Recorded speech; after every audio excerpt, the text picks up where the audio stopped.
Good morning बच्चों। आज की हमारी वीडियो क्लास 10th की भूगोल की चैप्टर नंबर 1 संसाधन और विकास से संबंधित है। बच्चों, इस चैप्टर के अंदर आपको संसाधन और उनको किस तरीके से बचाया जाए ये समझाया जाएगा। आपको हमारी वीडियो पसंद आए तो आप इसको लाइक, शेयर और सब्सक्राइब ज़रूर करें। चलिए हम चलते हैं चैप्टर के ऊपर।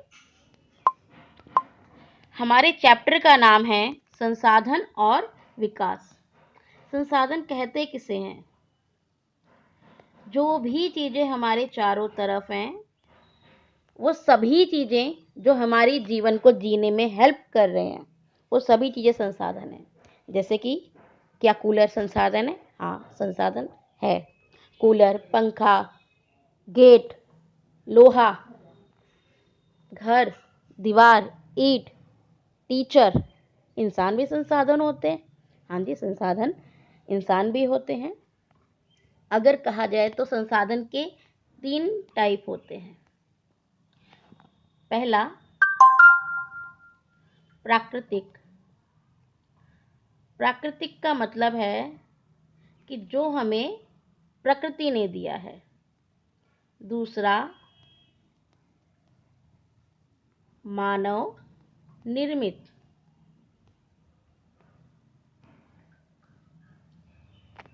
तीसरा मानव स्वयं।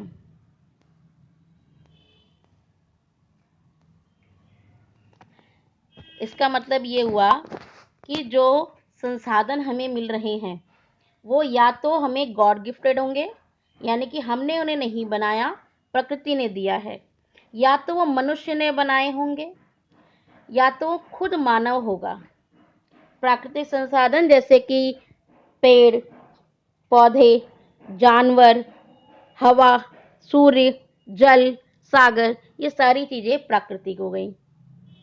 मानव निर्मित में आपका घर, सड़क, अस्पताल, ईंट, आपके वाहन, पंखा, इलेक्ट्रिसिटी, सब चीजें आपकी मानव निर्मित में आ गई। मानव खुद में एक संसाधन है, क्योंकि जो हमें प्राकृतिक रूप से चीजें मिलती हैं उसको अपनी टेक्नोलॉजी का इस्तेमाल करके मानव यूज करने लायक बनाता है। जैसे कि लोहा अगर आपको खुदाई में निकल के मिल रहा है तो लोहा यूज करने लायक नहीं होता है, उसको परिष्कृत करके, गला करके, लोहा अलग करके तब उसका इस्तेमाल किया जाता है। ठीक है, तो संसाधन जो है प्राकृतिक अवस्था में पदार्थ प्राप्त होते हैं, उसको टेक्नोलॉजी के माध्यम से मनुष्य यूज करने लायक बनाता है। चलिए अब चैप्टर पे चलते हैं। क्या आप उन वस्तुओं का नाम बता सकते हैं जो गांव और शहरों में हमारे जीवन को आराम पहुंचाते हैं? वो सारी चीजें, जैसे कि आपका पंखा हो गया, पंखा दोनों जगह होता है। गांव में जो है एसी कम उपलब्ध होगा, जबकि शहरों में एसी वगैरह ज़्यादा हैं। गांव में बहुत अच्छी सड़कें नहीं होंगी, शहर में सड़कें हैं। गांव में एसी बस का बहुत हो सकता है कि हो, बट बहुत कम मात्रा में होगा। लेकिन आप जब शहरों में आते हैं तो आपको इस टाइप की चीज़ें ज़्यादा नज़र आ जाती हैं। मतलब कि संसाधन वहाँ भी है और यहाँ भी है, पर हाँ, थोड़ा टेक्नोलॉजी और थोड़ा पैसे का फ़र्क पड़ता है, उस क्षेत्र के आर्थिक स्थिति का फ़र्क पड़ता है, जो संसाधनों की क्वालिटी में फ़र्क आ जाता है।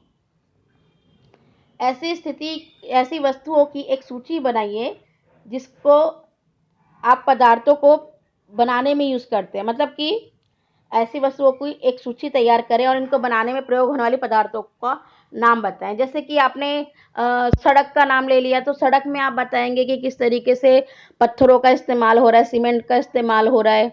अगर आप गाड़ी की बात करते हैं, कार की बात करते हैं, तो उसमें लोहे का इस्तेमाल हो रहा है, उसमें ईंधन का इस्तेमाल हो रहा है। तो वो चीज़ें जो कि उन वस्तुओं को चलने लायक बनाती हैं, उन पदार्थों का नाम इसमें आपको बताना है। हमारे पर्यावरण में उपलब्ध प्रत्येक वस्तु जो हमारी आवश्यकताओं को पूरा करने में प्रयुक्त की जाती है और जिसको बनाने के लिए प्रौद्योगिकी उपलब्ध है, जो आर्थिक रूप से संभाव्य और सांस्कृतिक रूप से मान्य है, वो एक संसाधन है। मतलब कि वस्तुएं तो ऐसी भी हैं जो कि उपलब्ध है पर हम यूज नहीं कर पा रहे हैं। तो संसाधन के अंतर्गत वो चीजें आती हैं जो कि संभाव्य है, जिसकी संभावना है यूज करने लायक और सांस्कृतिक रूप से मान्य भी है। हमारे पर्यावरण में उपलब्ध वस्तुओं की रूपांतरण प्रक्रिया प्रकृति, प्रौद्योगिकी और संस्थाओं के अंतर संबंध में निहित है। ये आपको एक डायग्राम के थ्रू समझाया गया है कि जो भी चीजें आपको मिल रही हैं, अगर प्रकृति ने आपको जो भी दे दिया है सामान, जैसे कि कच्चा लोहा दे दिया है, आप उसको टेक्नोलॉजी का इस्तेमाल करके मनुष्य के द्वारा और संस्थाओं के द्वारा, यानी जैसे जो फैक्ट्रीज लगती हैं, जो कंपनीज होती हैं, इन सब के माध्यम से हमने इन तीनों का इस्तेमाल करके लोहा प्राप्त किया। और लोहा, कच्चा लोहा नहीं, परिष्कृत लोहा, यानी कि यूज करने लायक चीजें हम इनके माध्यम से, इन तीनों की हेल्प से हम यूज करने लायक संसाधन प्राप्त करते हैं। ठीक है, क्या आप भी समझते हैं कि संसाधन प्राकृतिक उपहार हैं? ऐसा नहीं है। ऐसा इसलिए बोला गया है क्योंकि जो संसाधन हैं वो पर्यावरण में ऑलरेडी हैं। मतलब कि पर्यावरण में पाए जाने वाले पदार्थों को संसाधनों में परिवर्तित करते हैं और उन्हें प्रयोग करता है। कौन करता है? ये मानव। संसाधन ऑलरेडी हैं पर उसको इस्तेमाल करने का काम जो है मनुष्य करता है। यहाँ पे एक हमें छोटी सी झलक दी गई है कि संसाधन को बांटा कैसे जाए, उसकी उत्पत्ति के आधार पर। मतलब कि वो जैव है, अजैव है। जैव का मतलब होता है जिसमें जान हो, अजैव मतलब जिसमें जान ना हो। अगर पेड़ है तो वो जैव है, और अगर वो पत्थर है या चट्टान है तो अजैव हो जाएगा। दूसरा आता है समाप्तियता। समाप्तियता का मतलब है कि वो चीजें जो भी हम काउंट कर रहे हैं वो खत्म होंगी या नहीं होंगी। अगर वो खत्म हो रही हैं तो वह नवीकरणीय नहीं है, वो अनवीकरणीय है। मतलब कि नवीकरणीय का मतलब होता है जो चीजें दोबारा से प्राप्त हो जाएं। जैसे कि आपका जल हो गया, वायु हो गया, ये नवीकरणीय में आ जाता है। यानी कि ये खत्म नहीं हो रहा है, ये बार बार हम रिपीट करते जा रहे हैं। लेकिन अनवीकरणीय में आ जाते हैं जो खत्म हो जाएंगे, जैसे कोयला हो गया, लोहा हो गया, पेट्रोलियम हो गया। ठीक। तीसरा आता है स्वामित्व के आधार पर। स्वामित्व के आधार का मतलब है कि जो भी संसाधन है उसका मालिक कौन है। यानी कि वो व्यक्तिगत है, किसी एक व्यक्ति के हैं, सामुदायिक हैं, किसी ग्रुप के हैं, राष्ट्रीय हैं या किसी देश के हैं, या अंतरराष्ट्रीय, या सभी के हैं। अगर हम व्यक्तिगत में देखते हैं तो किसी एक व्यक्ति का, समुदाय जैसे किसी गांव का कुआं हो गया। राष्ट्र यानी कि किसी देश का, जैसे देश का फ्लैग हो गया, देश की चीजें हो गई, देश के अंदर जो भी चीजें खनिज निकल रहे हैं वो देश के हो गए। इंटरनेशनल चीजें क्या होती हैं? इंटरनेशनल चीजों में आपका आ जाता है अंतरिक्ष, आ जाता है आपका सूर्य, हो जाता है आपका सागर, आ जाता है हवा, आ जाता है। ये सारी चीजें जो कि किसी एक तक सीमित नहीं है, किसी एक देश तक सीमित नहीं है, जो सभी के लिए है, वो आपके अंतरराष्ट्रीय के अंतर्गत आ जाती है। मतलब कि मालिक कौन है उनका। फिर आता है विकास के आधार पर। यानी कि जो भी चीजें हैं, कितनी चीजों की संभावना होती है। संभावना का मतलब होता है कि हो सकता है कि इनको भी हम इस्तेमाल कर ले, पर हम अभी इस्तेमाल नहीं कर रहे हैं। विकसित का मतलब होता है जो चीजें ऑलरेडी विकसित हो चुकी है हम इस्तेमाल कर रहे हैं। जैसे कि हम प्राकृतिक गैसों का इस्तेमाल कर रहे हैं, हम पेट्रोलियम का इस्तेमाल कर रहे हैं, हम खदानों से निकलने वाली चीज को परिष्कृत करके इस्तेमाल कर रहे हैं। संचित कोष का मतलब होता है जो चीजें हमने ऑलरेडी संचित करके रखी हुई हैं, परंतु हम टेक्नोलॉजी है, हम उसका इस्तेमाल नहीं कर पा रहे हैं। यहाँ संभावी का मतलब होता है टेक्नोलॉजी नहीं है पर उसकी संभावना है। पर संचित में होता है कि आपके पास ऑलरेडी है पर आप इस्तेमाल नहीं कर रहे हो। जैसे कि सूर्य की जो पावर है हम उसका इस्तेमाल करके, सूर्य की ऊर्जा का इस्तेमाल करके सोलर सिस्टम अगर हम यूज करें तो एनर्जी को हम बहुत अच्छे से यूज कर सकते हैं। लेकिन ये सूर्य ऊर्जा कितनी जगह इस्तेमाल हो रही है, आप अपने आसपास देखिए कहाँ इस्तेमाल हो रही है। बहुत ही रेयरली लोग इस्तेमाल कर रहे हैं। मतलब कि ऐसे चीजें जो कि ऑलरेडी हैं और टेक्नोलॉजी भी है हमारे पास, पर उसका इस्तेमाल नहीं हो पा रहा है।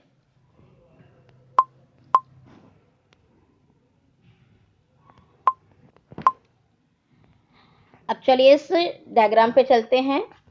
इसमें संसाधनों के वर्गीकरण को और अच्छे से समझाया हुआ है। दो तरीके के संसाधन बताए गए हैं यहाँ पर। एक आपका मानव है, ठीक है, उसको यहाँ पर नहीं दर्शाया गया है, लेकिन मानव खुद भी अपने आप में एक संसाधन होता है। तो अभी हम मानव को नहीं ले रहे हैं, यहाँ पे सिर्फ दो ही कैटेगरी ले रहे हैं। प्राकृतिक यानी कि जो हमें गॉड ने दी है, गॉड गिफ्टेड हैं, हमने नहीं बनाया उन्हें। मानवीय, मानवीय मतलब मनुष्य और मनुष्य से जुड़ी हुई चीजें, ठीक। नवीकरणीय, अनवीकरणीय, प्राकृतिक में से भी हमें ऐसी चीजें मिली हैं जो कि नवीकरणीय मतलब जिसको दोबारा प्राप्त कर सकते हैं, ठीक है, जिसको हम दोबारा प्राप्त कर लेंगे। अनवीकरणीय का मतलब हम दोबारा प्राप्त नहीं कर सकते हैं, ठीक। तो नवीकरणीय के अंतर्गत आता है सतत अथवा प्रवाह, जैसे कि पवन और जल जो हमेशा चलते जा रहे हैं। सतत मतलब होता है लगातार। और इसी के अंतर्गत नवीकरणीय में भी दो टाइप इन्होंने अलग डाल दिए हैं। एक तो लगातार जो चलते चले जा रहे हैं, अब जैसे पवन है तो वो बहती ही रहती है, ये नहीं है कि खत्म हो रही है वो।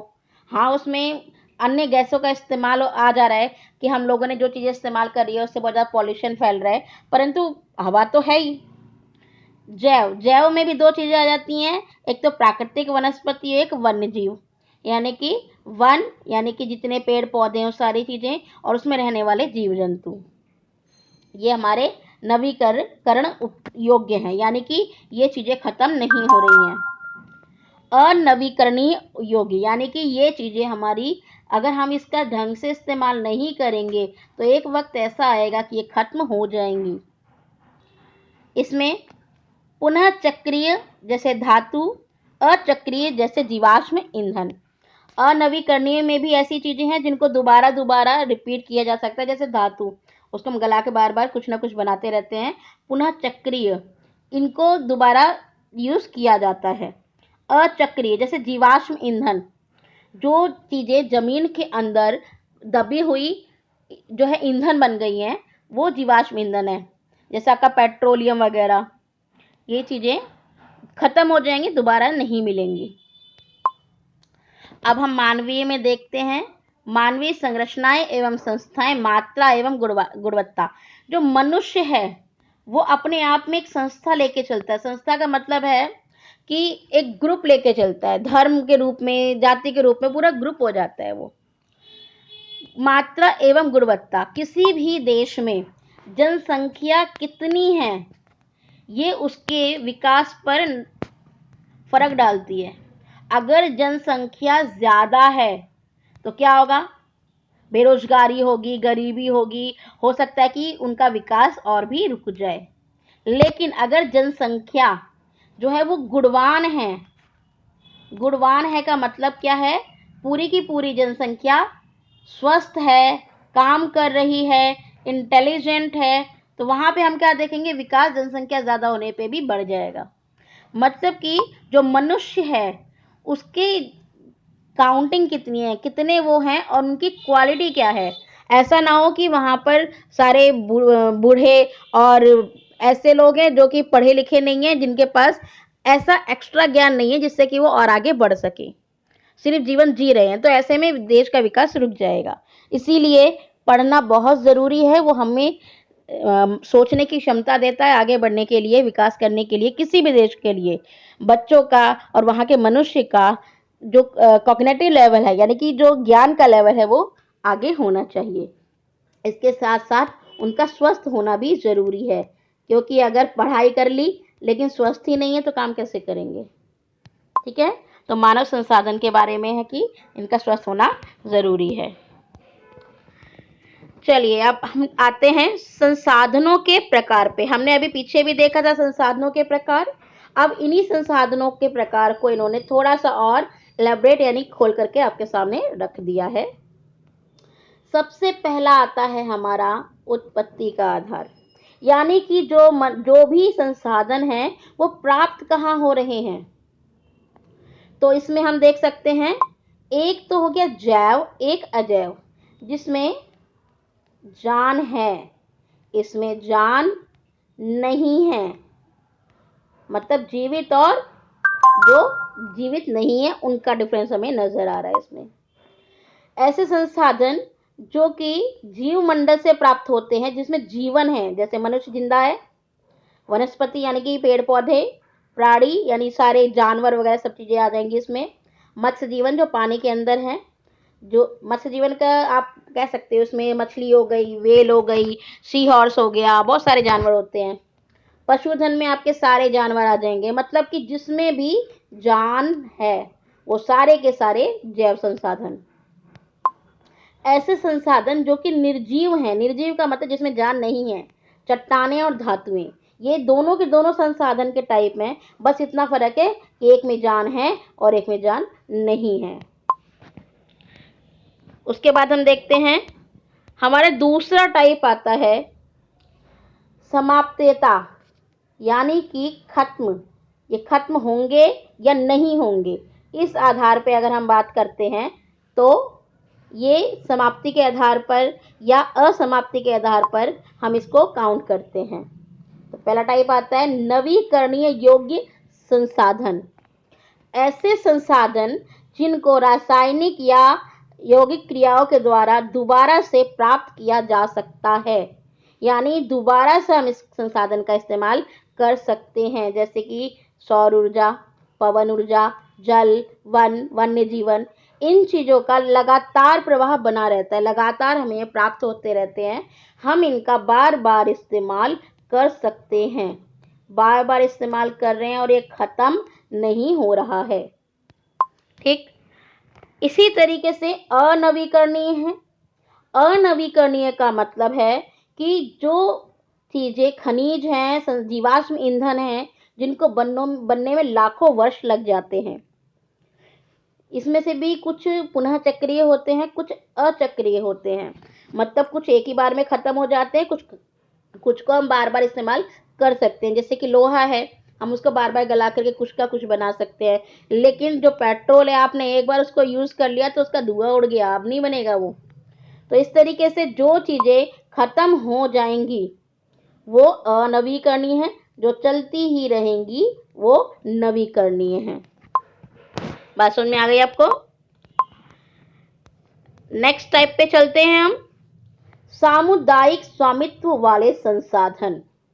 समुदाय, समुदाय का मतलब क्या होता है? समुदाय का मतलब होता है ग्रुप, एक ग्रुप, यानी कि ऐसी चीजें जो कि किसी ग्रुप के द्वारा यूज किए जा रहे हैं।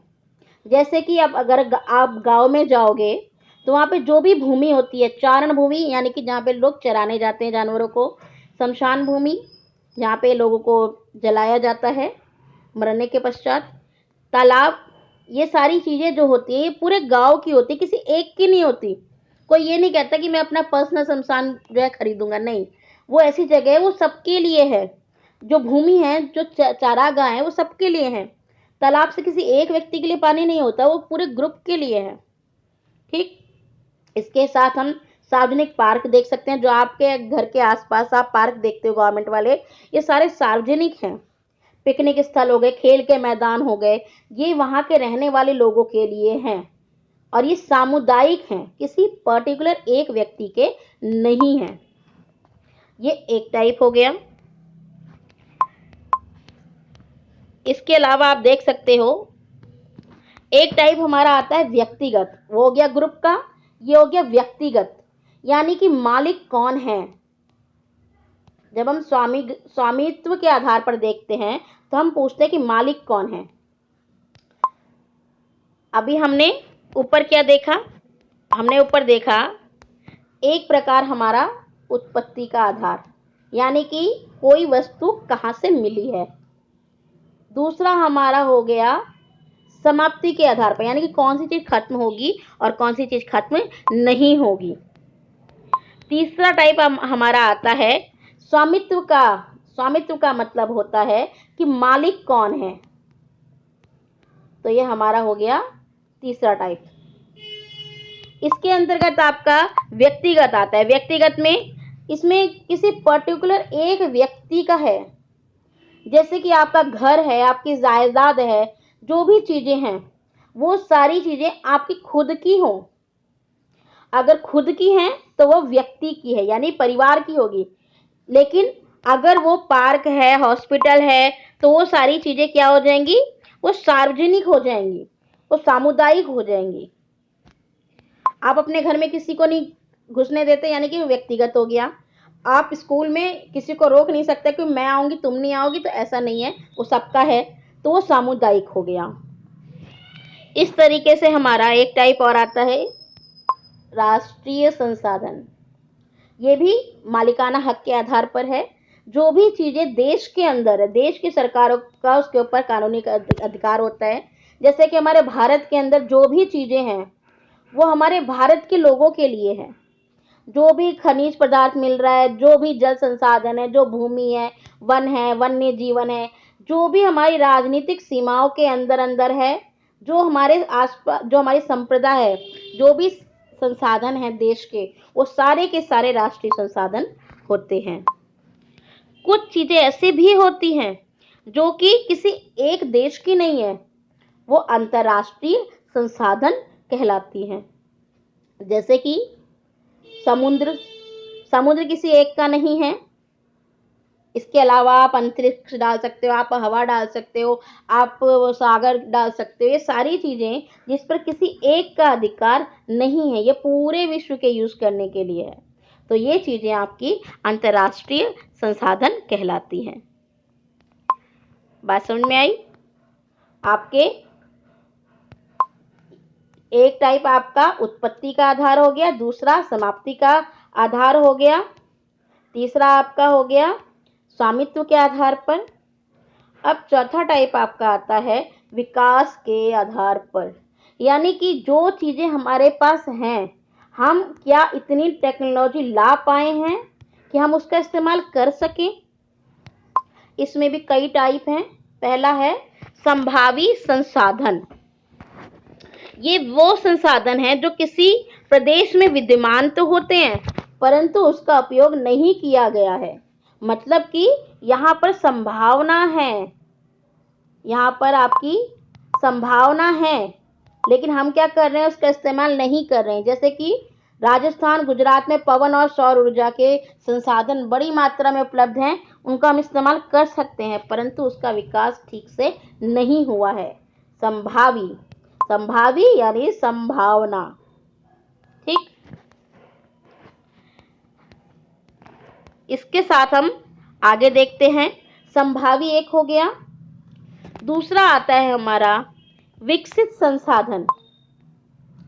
एक था कि संभावना थी, एक है कि ऑलरेडी हमने टेक्नोलॉजी का इस्तेमाल करके उसको इस्तेमाल करना शुरू कर दिया है। जो ऑलरेडी विकसित हो चुके हैं वो हमारे विकसित संसाधन हैं।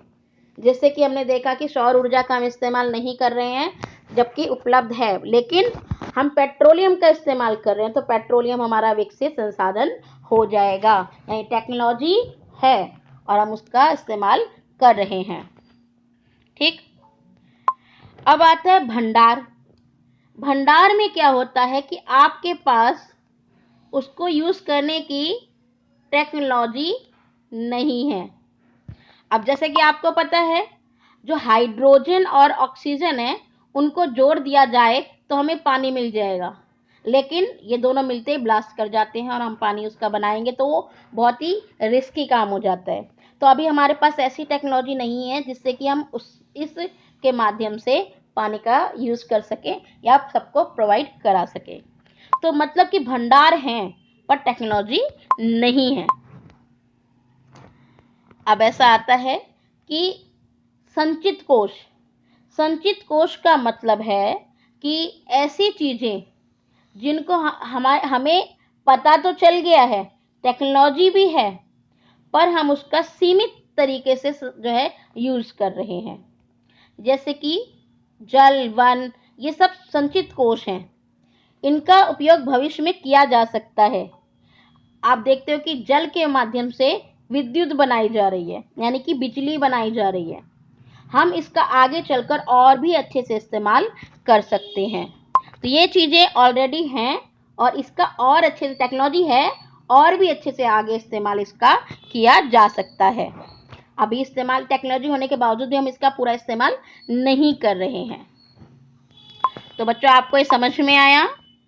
इसमें हमने क्या देखा? इसमें हमने देखा कि जो हमारे संसाधन हैं उनके टाइप उनकी उत्पत्ति के आधार पर हैं, समाप्ति के आधार पर हैं, स्वामित्व के आधार पर हैं और उनके किस रूप में वे उपलब्ध हैं, उनका विकास कितना हुआ है, इस आधार पर है। जो हम संसाधन हैं उसका हम बहुत ही इस तरीके से इस्तेमाल करें जिससे कि वो कम से कम हम उसका वेस्ट करें। जैसे कि पानी हो गया, अगर हम उसको यूज़ कर रहे हैं तो इस तरीके से यूज़ करें कि उसको हम दोबारा भी इस्तेमाल करें। आपने सब्जी धोई, वो पानी फेंकना नहीं है, आप पेड़ों में डाल दो, हो गया यूज़। तो इस तरीके से, और अगर आप गाड़ी धो रहे हो, आप पाइप से पानी से मत धोइए, बाल्टी के पानी से धो लीजिए। तो इस तरीके से पानी संसाधनों का बचाना बहुत ज़रूरी है। आपको यहाँ पर एक टर्म नजर आ रहा होगा, सतत पोषणीय विकास। ये है क्या? सतत पोषणीय विकास जो है ये बहुत ही ज़रूरी है। एक वर्ड आता है आपका, जब क्वेश्चन आता है ना तो उसमें ये नहीं पूछते कि सतत पोषणीय विकास बताइए, उसमें पूछते हैं धारणीयता का सिद्धांत बताइए। अभी धारणीयता का सिद्धांत सुन करके बच्चे बता ही नहीं पाते हैं कि आखिर ये है क्या। सतत पोषणीय विकास ही धारणीयता का सिद्धांत है, एक ही बात है दोनों। सतत पोषणीय विकास आर्थिक विकास का अर्थ है कि विकास पर्यावरण को बिना नुकसान पहुंचाए हो और वर्तमान विकास की प्रक्रिया भविष्य की पीढ़ियों की आवश्यकताओं की अवहेलना ना करे। मतलब कि जो भी संसाधन हमारे हैं हम उनका यूज तो करें, पर इस तरीके से करें कि जो आने वाली पीढ़ी है, आने वाली पीढ़ी को भी इसका इस्तेमाल करने का मौका मिले। हम लोग अभी सब कुछ खत्म कर देंगे तो आने वाली पीढ़ी को कुछ नहीं मिलेगा। भाई ये सारी चीजें हमने उधार ली हुई हैं, जो आने वाली पीढ़ी है ना उससे हमने उधार ले रखी है।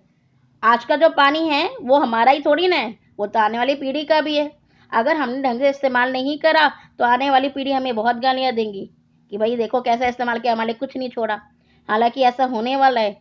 आप जानते हो कि बहुत पहले का टाइम अगर देखा जाए और आज का टाइम देखा जाए तो पानी का जो स्तर है, पीने वाले पानी का जो जमीन में स्तर है वो बहुत नीचे चला गया है।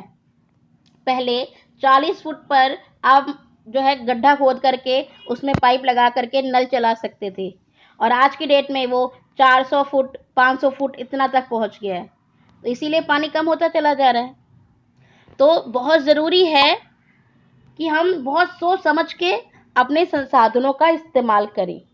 सतत पोषणीय विकास हमें बताता है कि संसाधनों का को बिना क्षति पहुंचाए उसका सीमित तरीके से इस्तेमाल किया जाए जिससे कि आने वाली पीढ़ी को भी उसका फायदा मिल सके। संसाधनों का विकास, इसके अंतर्गत क्या आता है कि जो संसाधन है उनको हम बनाए कैसे रख सकते हैं, उसको हम बचा करके आगे तक कैसे ले जा सकते हैं।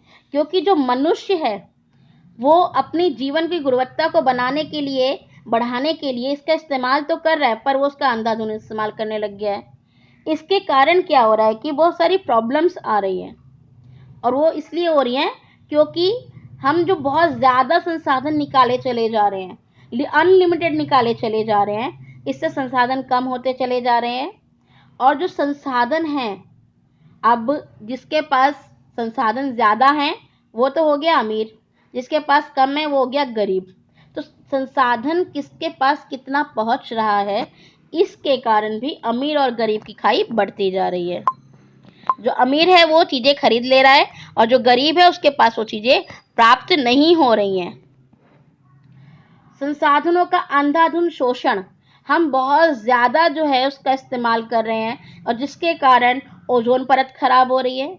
अब जैसे कि हम लोग फ्रिज बनवाते हैं, जो परफ्यूम होता है, इन सब की जो गैसेस निकलती हैं, परफ्यूम, एसी, ये फ्रिज बनता है, इन सब के बनाने वक्त जो गैस निकलती है उसको कहते हैं क्लोरोफ्लोरोकार्बन। जो हमारी क्लोरोफ्लोरोकार्बन गैस है ना, ये हमारी ओजोन परत में छेद कर रही है।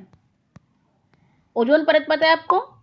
जो हमारी पृथ्वी है, प्यारी सी पृथ्वी, इसके चारों तरफ ना एक गैसों का गोला है। ये जो गैसों का गोला है ना, ये हमें बचा के रखता है। ये बचाता किससे है? जो हमारे सूर्य हैं, ये हमें गर्मी भी देते हैं और रोशनी भी देते हैं। लेकिन जो ये रोशनी देते हैं, हम सारी रोशनी झेल नहीं पाएंगे। तो जो रोशनी हम झेल सकते हैं, सिर्फ वही रोशनी अंदर आती है, और बाकी जो बेकार वाली रोशनी है वो आगे चली जाती है। अगर हम इसको इस तरीके से समझने की कोशिश करें कि जो हमारी पृथ्वी है, इसके चारों तरफ ये गैसों का गोला है। जो हमारा सूर्य है, उसकी किरणें यहाँ से आ रही हैं, सारी धूप भी आ रही है और इसके साथ उसकी गर्माहट भी आ रही है। तो अगर सारी गर्माहट पृथ्वी पे आएगी तो पृथ्वी जल जाएगी, खत्म हो जाएगा यहाँ पे जीवन। तो इसीलिए जो ये गैस का गोला है, ये क्या करता है? छन्नी का काम करता है।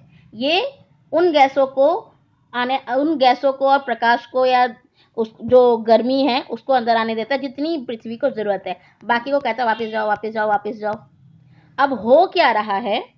अब हो ये रहा है, जो ये पृथ्वी के चारों तरफ वाला गोला है, ये हो रहा है खत्म। अगर यहाँ खत्म होगा तो क्या होगा? यहाँ से छन के अंदर आ जाएगा। जैसे कि आपकी छतरी है, छतरी में छेद होगा तो क्या होगा? आपके ऊपर रोशनी आनी शुरू हो जाएगी, पानी गिरना शुरू हो जाएगा ऊपर से। तो इसीलिए ओजोन परत को बचाना बहुत ही जरूरी है। इसके अलावा भूमि निम्नीकरण, भूमि की क्वालिटी खराब होती चली जा रही है। पहले आप भूमि पे कुछ भी उगाओ, बहुत अच्छे से उग जाता था। अब हमें इतने सारे फर्टिलाइजर्स, इतनी खाद, इतनी नई नई चीजें डालनी पड़ रही है। तो जो भूमि है उसकी क्वालिटी गिरती जा रही है। हम लोगों ने हर जगह जो है पक्की सड़कें बना दी हैं, जो पानी बारिश का अब जमीन के अंदर जा ही नहीं रहा है। तो सारी की सारी जमीन पे जो भी पानी होता है, बरसात होती है, वो सारा मिट्टी लेकर के वो समुद्र में चला जाता है। तो अब क्या है? सारा पानी समुद्र में जा रहा है। जो मिट्टी है, पेड़ ना होने के कारण कट के समुद्र में जा रही है।